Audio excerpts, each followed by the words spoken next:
So today I'm going to show you how to make some cafe curtains. I made a single curtain to cover my refrigerator cupboard, but if you want to use them traditionally on a window, just make two curtains and then split them in the middle.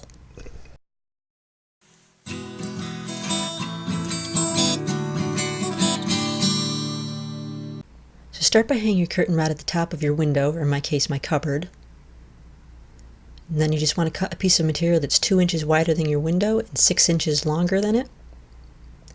You just want to drape that over the rod and mark out where it hangs, because you'll need that point later.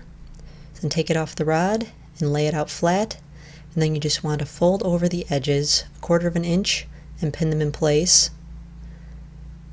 And then you're going to hem all the way around that.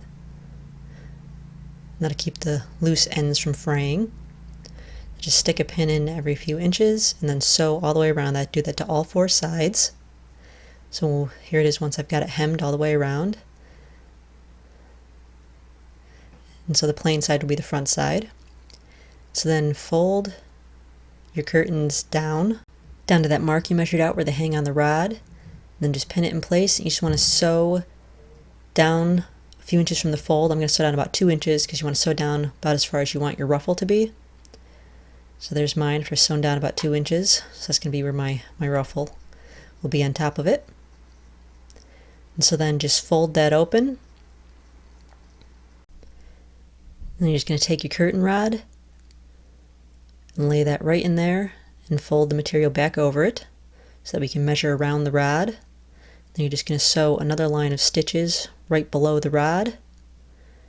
Just make sure you leave enough room so that you can still fit the ends of the rod in. It's going to make a little channel for the rod to go through. So there's my 2 lines. The first one was for the ruffle, and then the second one is the one I just sewed to make the rod channel. So then just stick the curtain rod right inside the channel, and that will give you your upper ruffle and the curtains on the rod. So you can just hang them on your window, or in my case the cupboard. And the nice thing about the tension rods is that you don't need any brackets or anything to install them. You just screw them in place and they stay right there. And again, if you want to make for windows, just make 2 curtains instead of 1.